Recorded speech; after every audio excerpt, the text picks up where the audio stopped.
Mari kita buka Alkitab kita di Injil Yohanes pasal yang ketiga. Baik, kita baca Injil Yohanes pasal yang ketiga. Kita akan membaca dari ayat 1 sampai dengan ayat yang ke-5. Ayat 1 sampai ayat yang ke-5. Injil Yohanes pasal 3 sampai ayat 1 sampai 3. Mari kita membacanya bersama-sama. 1, 2, 3. Adalah seorang Farisi yang bernama Nikodemus, seorang pemimpin agama Yahudi. Dia datang pada waktu malam kepada Yesus dan berkata, "Rabi, kami tahu bahwa engkau datang sebagai guru yang diutus Allah, sebab tidak ada seorang pun yang dapat mengadakan tanda-tanda yang engkau adakan itu, jika Allah tidak menyertainya." Yesus menjawab, katanya, "Aku berkata kepadamu, sesungguhnya jika seorang tidak dilahirkan kembali, ia tidak dapat melihat kerajaan Allah." Kata Nikodemus kepadanya, "Bagaimana mungkin seorang dilahirkan kalau ia sudah tua? Dapatkah ia masuk kembali ke dalam rahim ibunya dan dilahirkan lagi?" Jawab Yesus, "Aku berkata kepadamu, sesungguhnya jika seorang tidak dilahirkan dari air dan roh, ia tidak dapat masuk ke dalam kerajaan Allah." Mari kita berdoa. Bapa di surga, kami bersyukur hari ini atas kasih karunia semua bisa berkumpul berjemaat di tempat ini, menyanyikan lagu untuk menyenangkan, memuji, untuk memberikan kepada sukacita hati kami karena keselamatan jiwa. Dan Tuhan, kami berkumpul sebagai jemaat. Ini adalah hal yang sangat indah. Kami mempelajari firman-Mu, mohon berkat. Kali kami semuanya terutama pada Tuhan. Kiranya memimpin kami supaya kami bisa konsentrasi. Tidak ada hal apa yang mengganggu kami. Berpujilah nama-Mu, dalam nama Yesus Kristus kami berdoa. Amin. Teman-teman yang dikasihi Tuhan, hari ini saya mau sampaikan satu poin, yaitu bukti seseorang lahir. Jemaat yang saya kasih dalam Tuhan Yesus kepada Nikodemus. Nikodemus seorang pemimpin agama. Di mana orang sudah tua bisa dilahirkan kembali lagi? Dia adalah seorang yang sudah tua, seorang yang beragama, seorang yang baik, tetapi dia bertemu dengan pernyataan Tuhan Yesus yang mungkin, bukan mungkin lagi, dan kita sudah membaca, sangat mengagetkan bahwa jikalau tidak dilahirkan kembali, tidak mungkin bisa melihat kerajaan Allah. Ini pernyataan yang sangat dahsyat, dan pernyataan ini seharusnya menggedor hati setiap orang, bahkan yang Kristen. Berapa lama Anda sudah menyebut diri Anda Kristen? Berapa lama Anda sudah menyandang predikat sebagai orang Kristen? Sejak lahirkah? Sejak kapankah? Dan pernyataan Tuhan Yesus ini adalah bahwa Anda tidak mungkin melihat kerajaan Allah, mau memasuki kerajaan surga jikalau engkau tidak dilahirkan. Nah, pertanyaannya adalah, sudahkah engkau dilahirkan kembali? Sebagai orang Kristen, sebagai seorang yang mungkin sudah menjadi orang Kristen, saudara yang saya kasih dalam pertanyaan ini layak. Sudahkah saya dilahirkan kembali? Sebab apa? Bertahun-tahun Anda mungkin hari Minggu pagi Anda bisa tidur sampai jam 10. Dan terpaksa pagi-pagi Ada pergi, ada datang ke sini, naik kendaraan, susah cari parkir, kemudian ada duduk di sini. Kalau ada main handphone di sini, saya katakan ada kesalahan sana. Lebih baik kau pulang saja. Ya, kalau ada cuma di sini, saya katakan kalau sampai di sini, kau lihat Facebook, kau main handphone, lebih baik kau pulang saja. Ya, tidak ada gunanya kau duduk di sini sebenarnya. Kalau Anda lihat kiri kanan Anda, belakang Anda lihat ke depan. Kita kan sudah sepakat yang lalu itu. Ya, kalau Anda lihat orang di depan kamu main handphone dan lain sebagainya, tolong sodok punggungnya. Oke? Ya, saya yang suruh. Tolong disodok dia punya punggung. Ya, apa yang kau lihat di sini gitu loh. Ya. Jadi jemaat yang saya kasih dalam Tuhan, mengapa? Karena kami tidak mau khotbah kosong, saudara. Kami mempersiapkan khotbah dengan serius, saya kasih tahu Anda. Kami mau mengajar dengan serius. Kami mau membuat orang sungguh-sungguh lahir baru. Kami mau membuat orang masuk surga. Bukan sekedar Anda jadi orang Kristen saja. Dan tidak ada gunanya semua itu. Saudara yang saya kasih dalam Tuhan Yesus Kristus. Apa itu lahir baru? Apa itu lahir baru? Apa itu lahir baru? Saudara yang saya kasih dalam Tuhan. Ya, seseorang sudah lahir baru, mukanya masih tetap sama. Bajunya tidak ada berubah mungkin. Ya. Dan lain sebagainya. Apanya yang baru? Sebenarnya apa yang baru? Saudara yang saya kasih dalam Tuhan Yesus. Ketika seseorang yang sebelumnya tidak mengenal kebenaran. Bahkan mungkin dia bisa menjadi seorang yang pembenci Allah. Dan mengabaikan Allah sama sekali. Tidak peduli kepada Tuhan. Dan lain sebagainya. Memusuhi Tuhan. Bahkan sampai kepada tingkat ada yang sampai kepada memaki-maki Tuhan dan lain sebagainya. Kemudian mendengar berita. Mendengar berita apa? Berita yang sangat dahsyat sebenarnya. Berita yang terhebat yang pernah ada. Yaitu bahwa engkau orang berdosa. Yang seharusnya masuk ke neraka. Yang seharusnya terhilang. Yang seharusnya pergi ke api kekal di sana selamanya. Tetapi ada jalan yang baik. Ada jalan untuk keselamatan. Yaitu apa? Bahwa engkau sekarang ini bisa hanya dengan apa? Hanya dengan mengatakan diri saya orang berdosa dan sudah menyesal. Dan kemudian Anda mengaminkan dengan segenap hatimu bahwa Yesus Kristus yang disalibkan 2000 tahun yang lalu di kayu salib yang sebesar ini, saudara. Lebih besar yang dinaikkan ke atas lagi, saudara. Ya, yang kayu salib itu menanggung dosa seisi dunia. Dan di dalamnya termasuk dosa Anda dan dosa saya. Nah, saudara yang saya kasih dalam Tuhan Yesus, sesimpel itu sebenarnya. Saudara yang saya kasih dalam Tuhan Yesus Kristus, banyak orang bertanya-tanya, kalau itu jalan keselamatan satu-satunya, lalu bagaimanakah dengan mereka yang hidup di perjanjian lama? Orang-orang perjanjian lama, mereka bertobat sama seperti kita. Mereka bertobat dan percaya kepada juru selamat yang akan datang. Abraham percaya kepada juru selamat yang akan datang. Adam, Henok, Musa semuanya. Mereka percaya kepada juru selamat yang akan datang. Yang akan dihukumkan menggantikan mereka. Dan hari ini saudara yang saya kasih dalam Tuhan. Kita bertobat dan percaya kepada juru selamat yang sudah datang. Yang sudah dihukumkan menggantikan kita. Jalan menuju kepada surga. Jalan keselamatan cuma satu. Yaitu Yesus Kristus. Orang-orang yang hidup sebelumnya, mereka memandang ke depan kepada juru selamat yang akan datang. Dan orang-orang yang hidup zaman sekarang ini, kita memandang ke belakang kepada juru selamat yang sudah dihukumkan menggantikan kita. Nah, saudara yang saya kasih dalam Tuhan Yesus, mendengar akan berita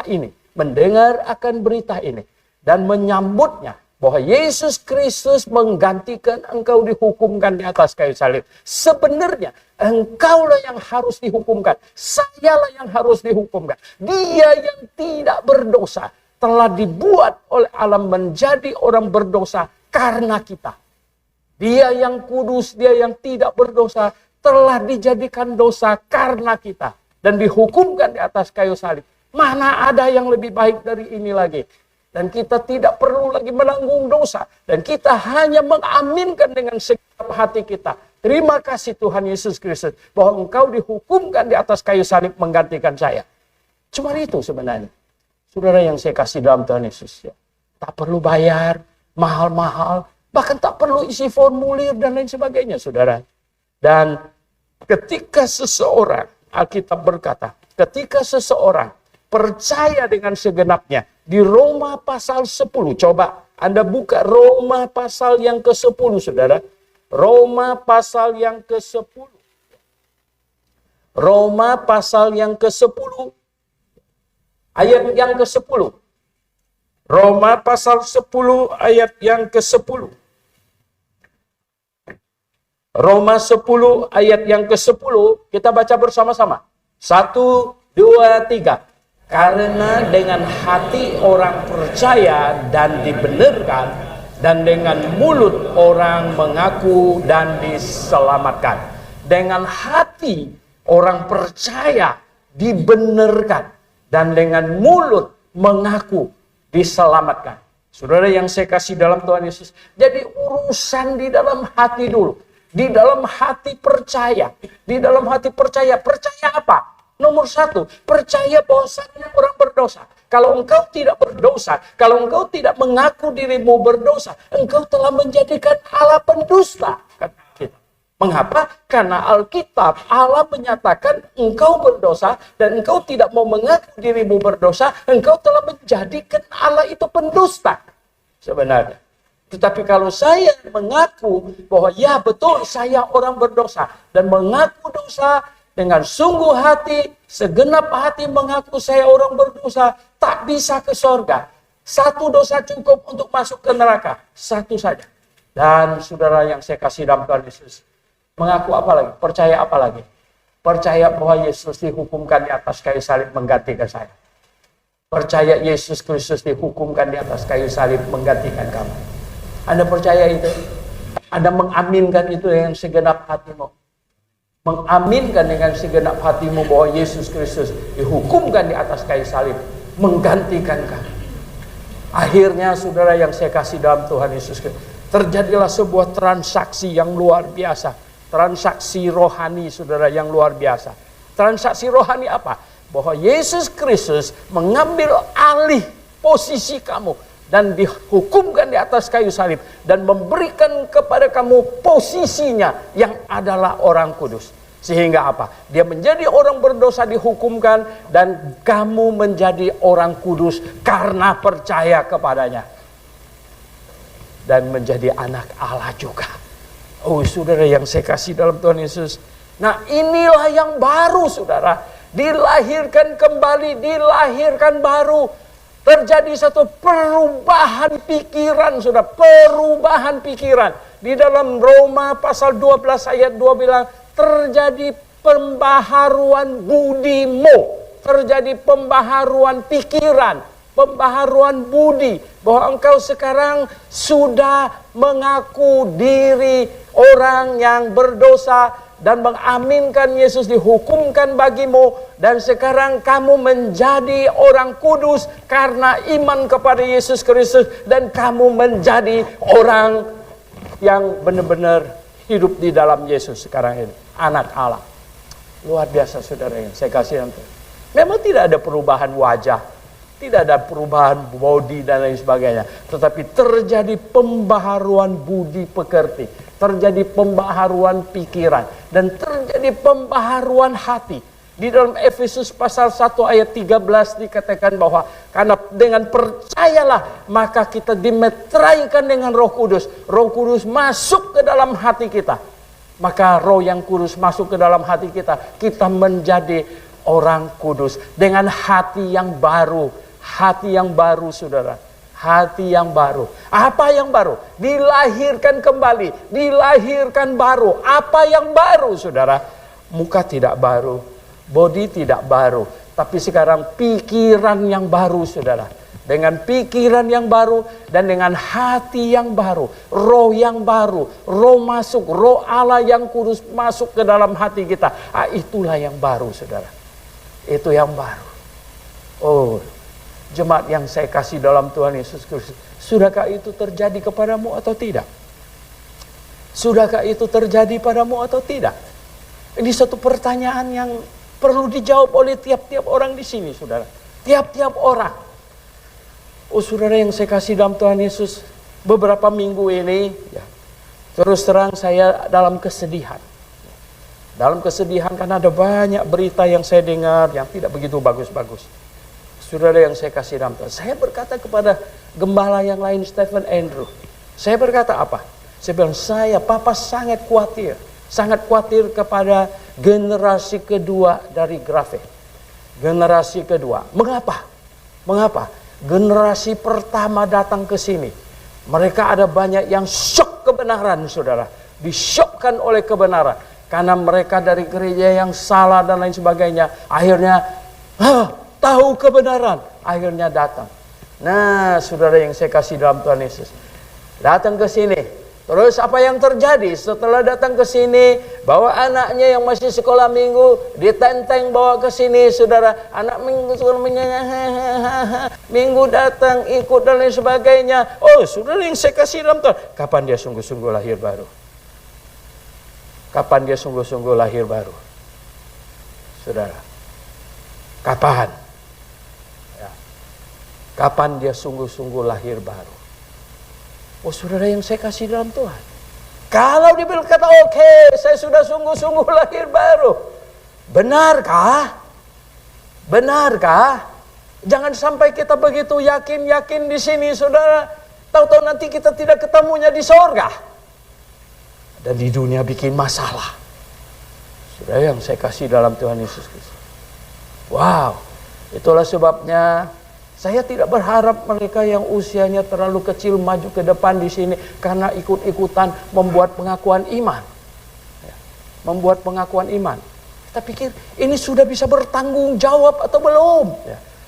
Dia ingat nggak dengan apa yang diakuinya?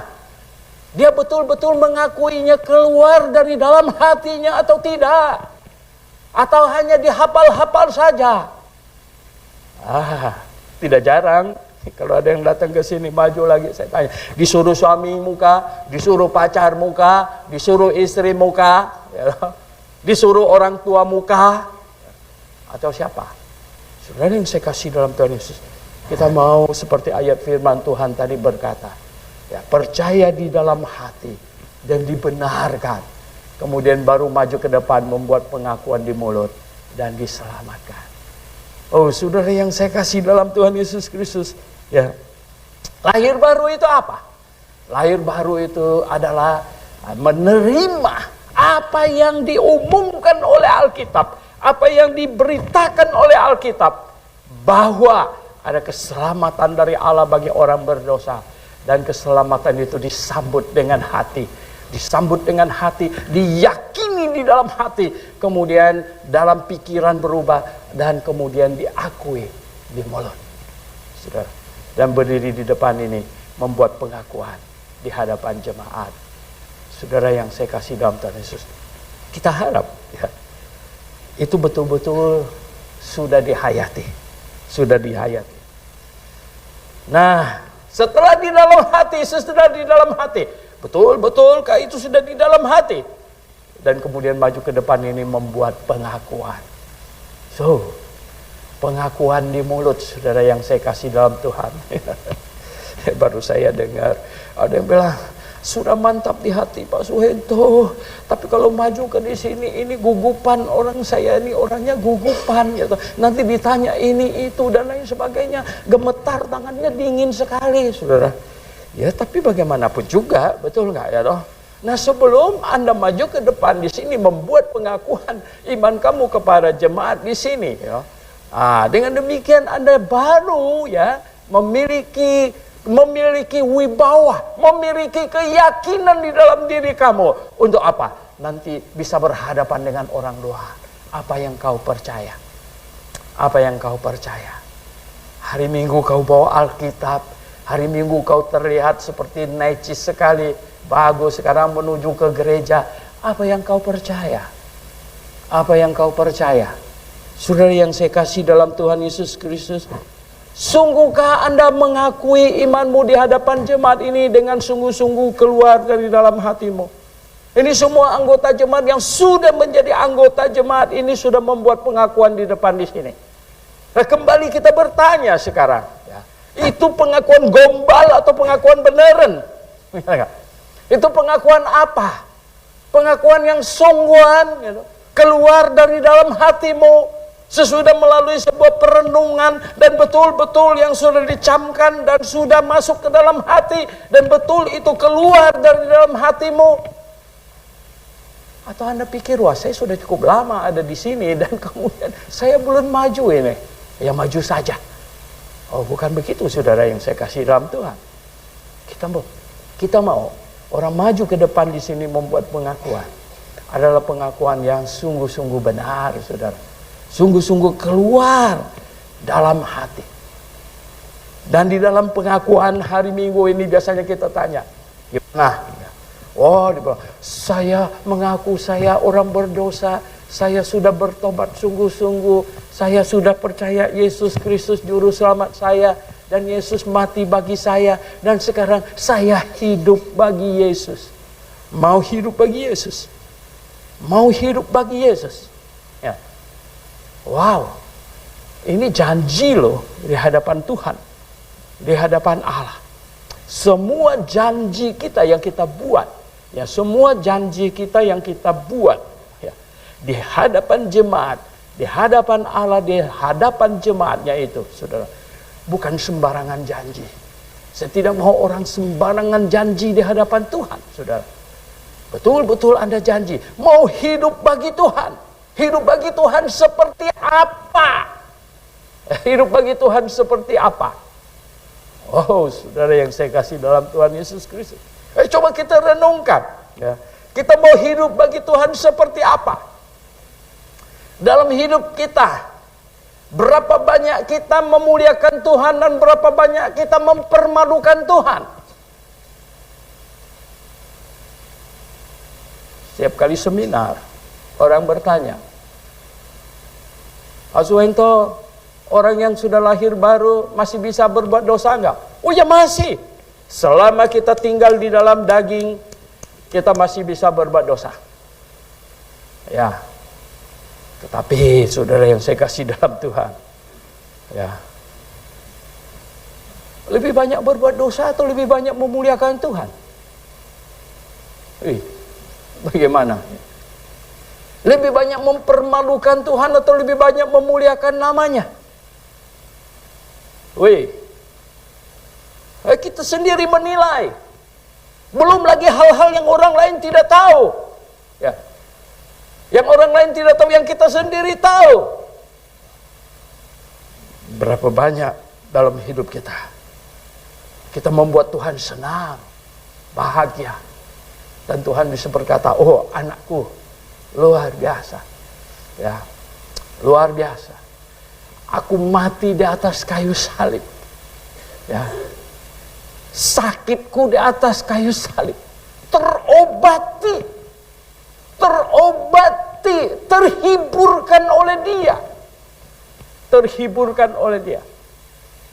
Saudara yang saya kasih dalam Tuhan, setiap ibu yang melahirkan anak menjerit-jerit,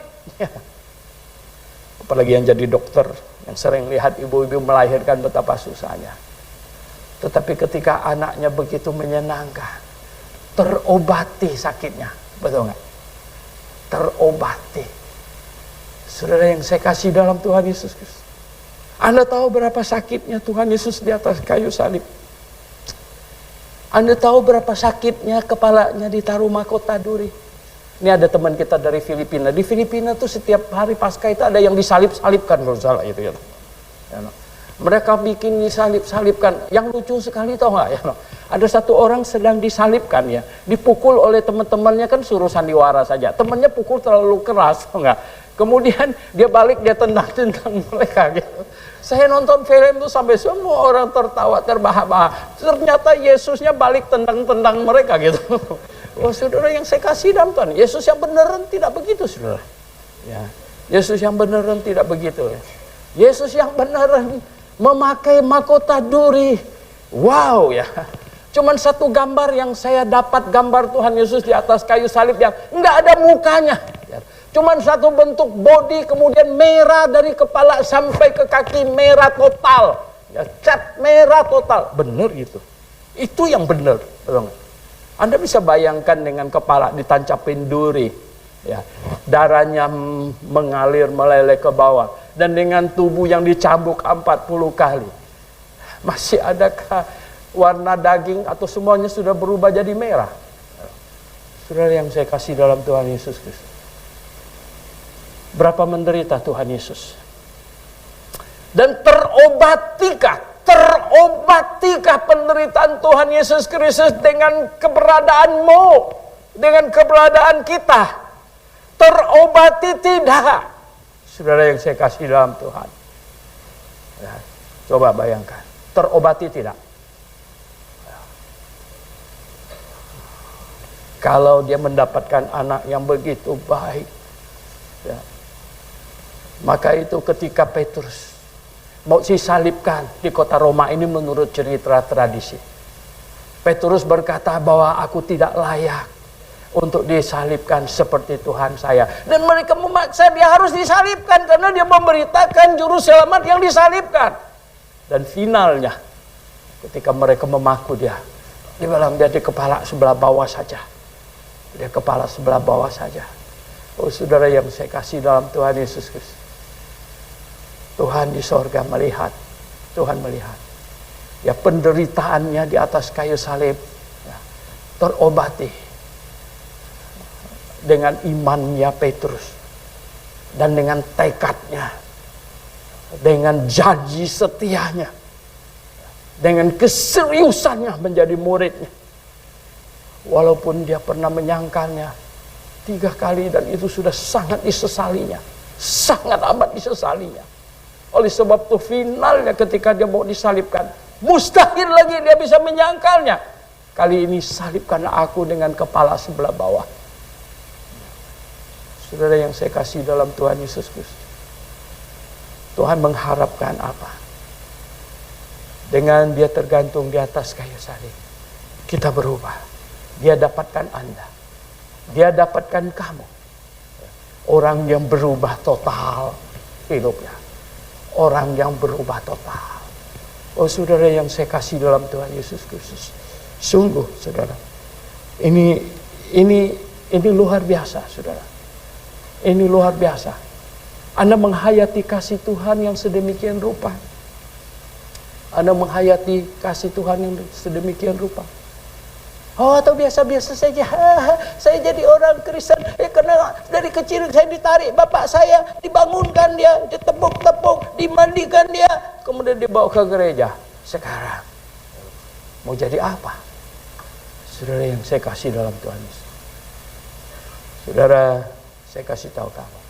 Sangat mungkin engkau belum lahir baru. Ya. Sangat mungkin engkau belum lahir baru. Engkau berhasil menjadi orang Kristen. Engkau berhasil bahkan menjadi anggota jemaat Grafe, saudara. Bahkan.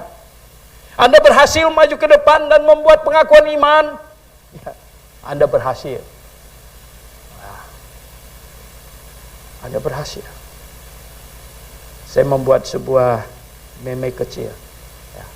Semua gereja bisa membuat orang menjadi Kristen. Tapi hanya gereja Alkitabiah yang bisa membuat orang lahir baru. Tapi di gereja Alkitabiah pun masih bisa kecolongan, betul nggak? Bisa. Bisa. Ya kenapa? Ya karena kita tidak tahu hati manusia. Kita tidak tahu. Kita sudah ketat, saudara. Sudah ketat. Saudara yang saya kasih dalam Tuhan. Saya tidak tahu ada gereja lain yang mengadakan seminar blok kelas yang lebih sering daripada Grafe. Kalau Anda tidak mau datang untuk mendengar, ya Anda tidak dapat. Betul nggak?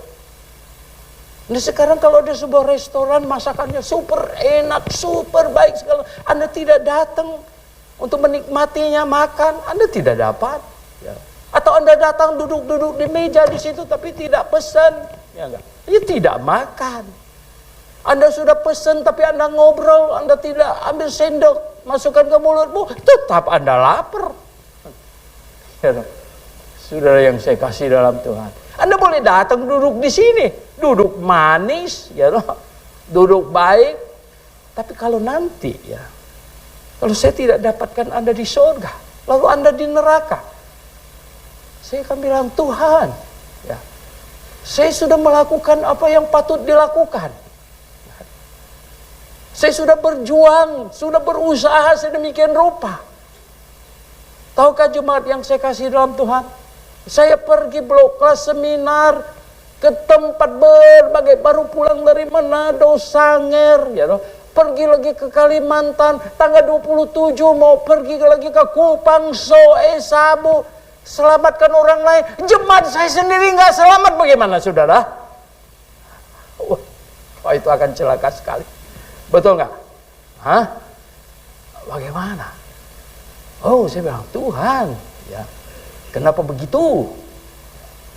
Saya bilang, makanan sudah disediakan, tapi mereka tidak masukkan ke dalam mulutnya. Bagaimana dia bisa kenyang? Ya. Kami menyampaikan khotbah dengan serius, sudah menjelaskan Alkitab dengan habis-habisan. Tapi kalau dia tidak menanggapinya, dia main handphone terus, misalnya. Ya, tapi bisa juga dia lihat ke depan terus begini. Tapi kita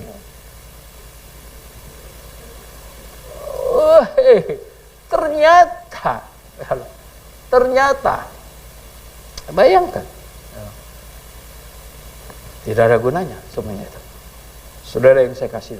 Nah, kalau Anda sudah lahir baru, sekarang sudah lahir baru, oke, sudah lahir baru, saya sungguh lahir baru, saya sungguh-sungguh lahir baru, saya orang Kristen lahir baru, saya sudah mengaminkan Yesus Kristus dalam hati saya segala macam.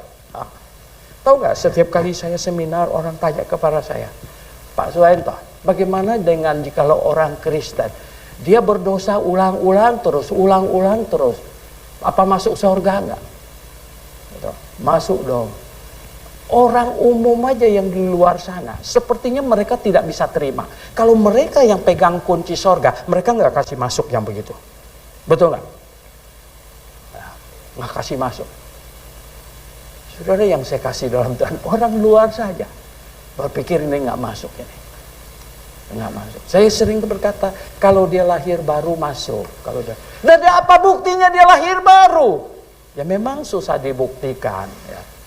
Tapi kita berkata bahwa orang Kristen lahir baru, ya, orang Kristen lahir baru itu mestinya ada perubahan. Nomor satu, perubahan budi pekerti, perubahan pikiran, kemudian ada perubahan hati. Terjadi perubahan pikiran, terjadi perubahan hati, saudara yang saya kasih dalam Tuhan. Ya. Sekurang-kurangnya dia menjadi orang baik, kemudian berubah jadi baik, ya, jadi baik. Ya. Seringkali di seminar saya kasih umpama begini, orang Kristen lahir baru itu berubah dari bebek menjadi ayam, jatuh ke dalam air. Anda tahu bebek sama ayam kalau jatuh dalam air bagaimana? Ya, kalau bebek jatuh ke dalam air gimana dia? Happy, dunianya dia. Ya, betul nggak? Kalau ayam jatuh ke dalam air bagaimana? Ayam jatuh dalam air gimana dia? Secepat-cepatnya dia akan bangun. Nah, itu bedanya orang Kristen lahir baru dan yang tidak lahir baru jatuh dalam dosa. Orang Kristen tidak lahir baru, Kristen saja jatuh dalam dosa. Memang masih dunianya, makanya dia nyelam.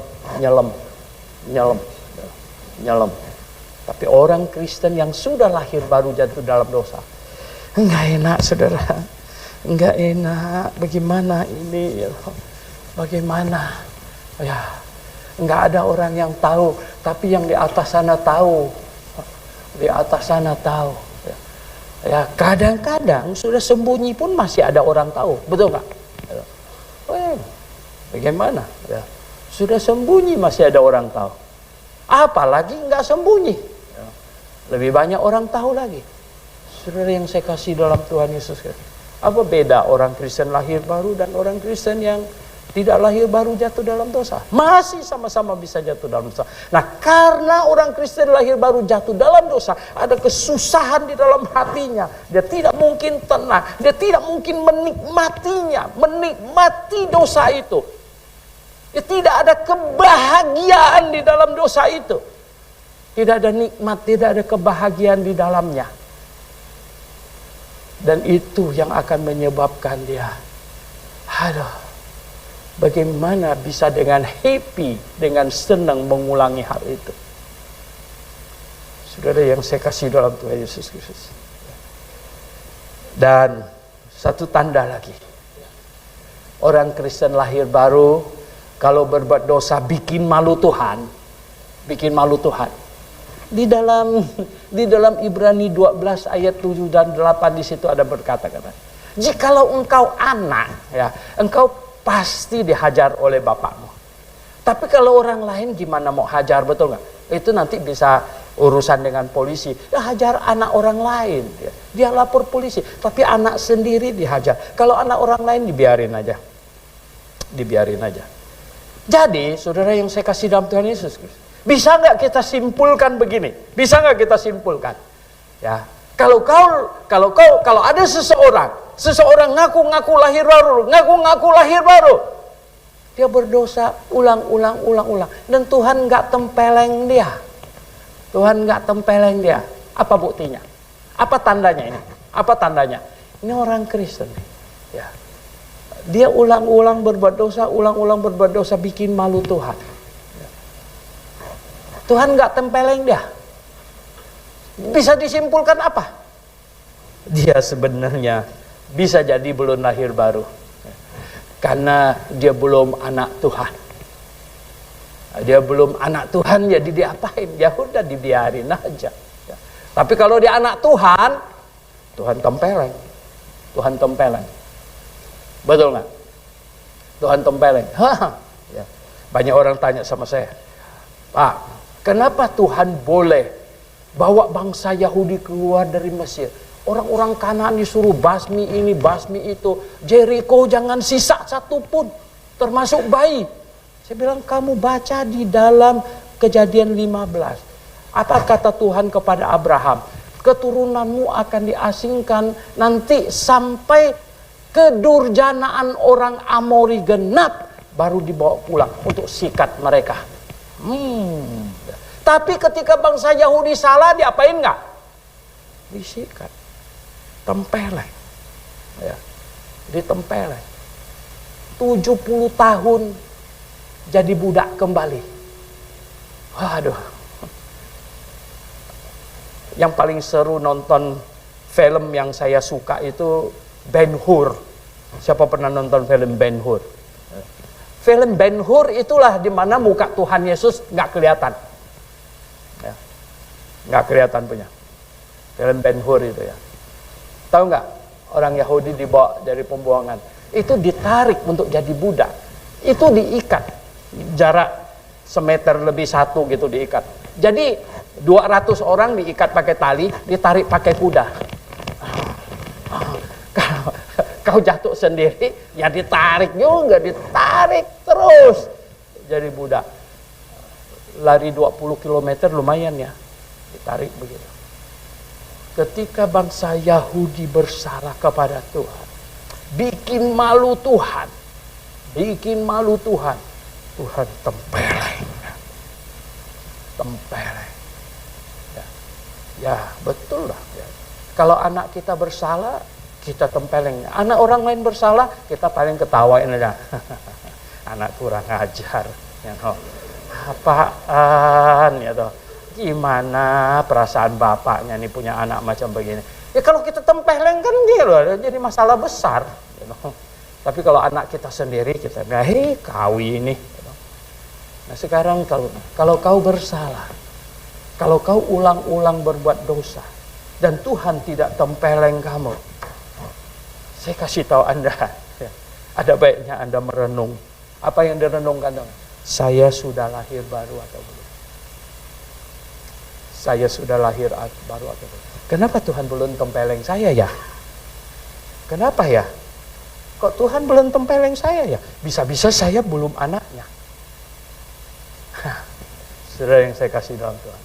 Oh itu luar biasa. Saudara yang saya kasih dalam Tuhan Yesus. Lihatlah. Ya. Dan yang terakhir. Yang terakhir saudara. Bagaimanakah supaya seseorang, kalau Anda sungguh-sungguh lahir baru? Oke, sudah lahir baru. Pak, saya sudah lahir baru, saya baju ke depan di sini ngaku, nggak main-main loh. Saya ngaku dengan beneran loh. Dari dalam hati saya keluar. Dari dalam hati saya keluar ke mulut, saya mengaku dengan benar. Oke lah. Ya. Saya kasih tahu Anda supaya Anda bisa hidup kudus. Dan lebih baik lagi. Tahu nggak apa? Ingat. Ya. Oh, tahu nggak kenapa orang sampai berbuat salah? Karena dia lupa. Oh, dia lupa. Dia tidak ingat. Apa yang kita mesti ingat? Anda tahu apa yang mesti kita ingat? Anda tahu tujuan kita 2 bulan 1 kali taruh di atas meja di sini nampan yang bersusun-susun. Nampan yang bersusun-susun. Ya. Kemudian saya ambil rotinya. Inilah tubuh yang diserahkan bagi kamu. Perbuatlah setiap kali kamu memakannya. Untuk apa? Mengingat akan aku, kata Tuhan. Kemudian ambil cawan. Cawan ini adalah cawan perjanjian baru yang dimeteraikan dengan darahku. Perbuatlah setiap kali kamu meminumnya untuk menjadi peringatan akan aku. Untuk ingat akan aku. Saudara yang saya kasih dalam Tuhan. Saya waktu muda, ya, saya punya gembala yang karismatik, hebat sekali. Setiap kali kalau perjamuan Tuhan itu sangat dramatis. Saudara-saudara yang saya kasih, betapa Tuhan Yesus mati di atas kayu salib. Kepalanya penuh dengan darah, segala macam. Itu demi kamu semua. Kami semuanya itu tahu apa?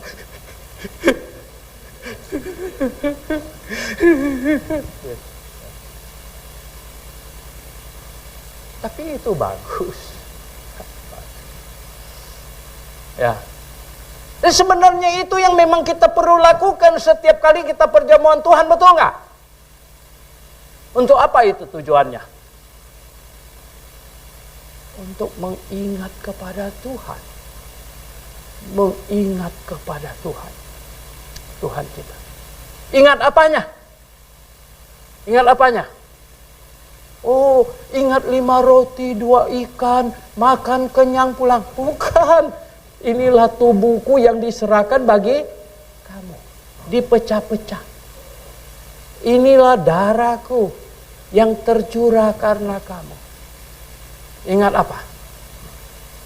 Ingat pengorbanan Tuhan Yesus di atas kayu salib untuk kita. Pengorbanan Tuhan Yesus di atas kayu salib untuk kita. Ingat itu, saudara. Ingatlah. Berapa sering kamu ingat akan itu? Oh, banyak.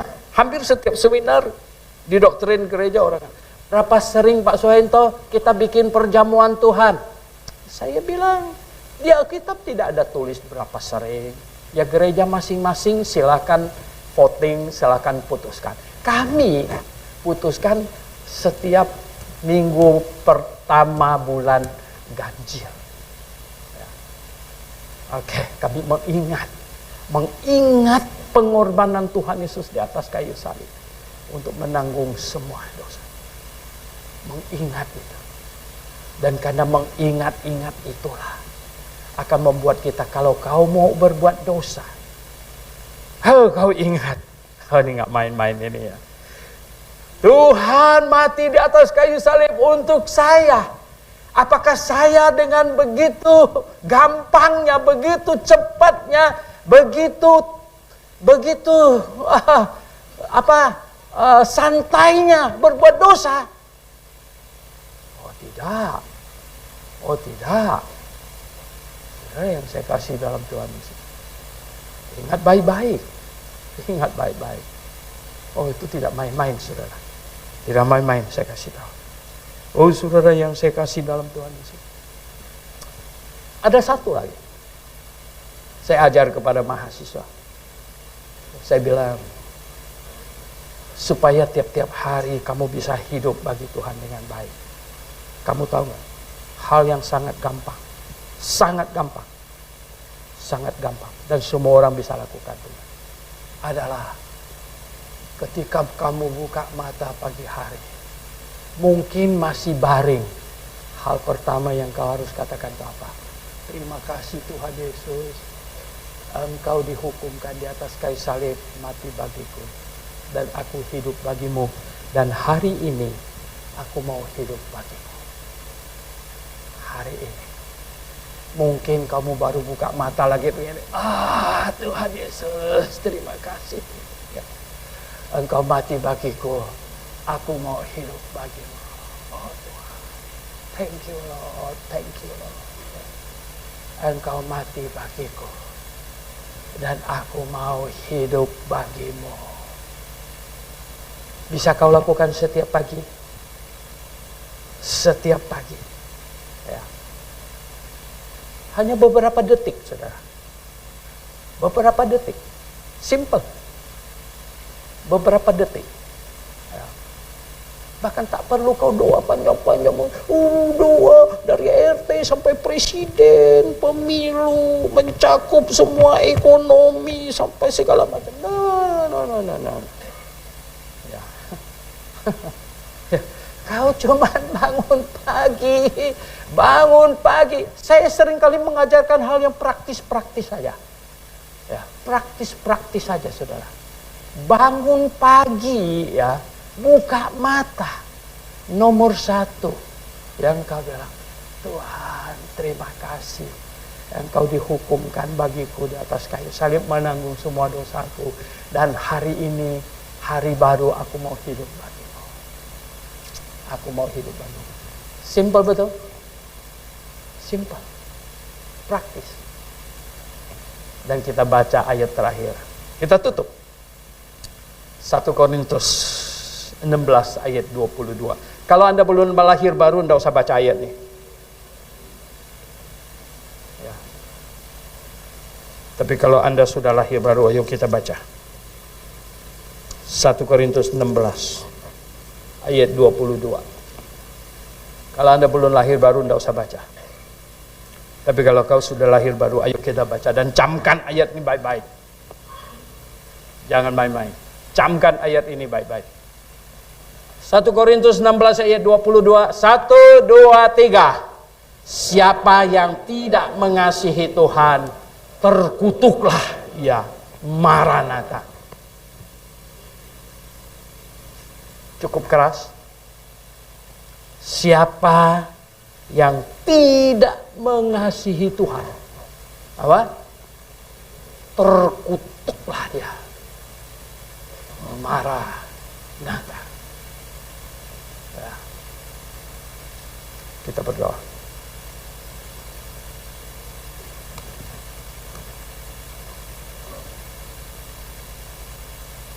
Jemaat yang dikasihi Tuhan, renungkanlah. Sudahkah Anda sungguh-sungguh lahir baru?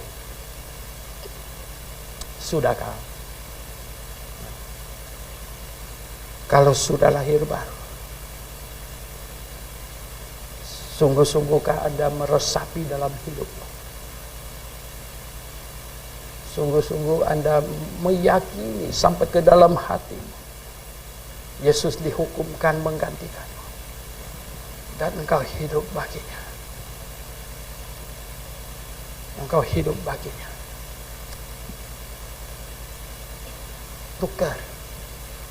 Dia menanggung semua dosamu. Dihukumkan menggantimu. Dan dia mau kamu hidup bagi dia. Hidup bagi dia.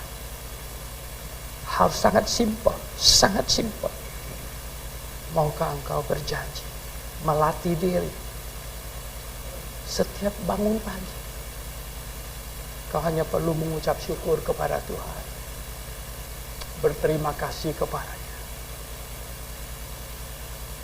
Dan berkata bahwa Anda mau hidup baginya satu hari lagi. melakukan hal-hal yang menyenangkan hatinya, mempermuliakan namanya.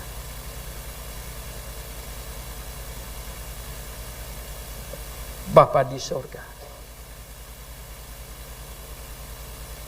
hamba sudah menyampaikan firman. Hamba sudah menyampaikan apa yang patut, Tuhan. Dan hamba sangat rindu, bukan hanya semua anggota jemaat, bahkan siapapun yang pernah mampir di gereja ini, nanti akan kami temui di surga.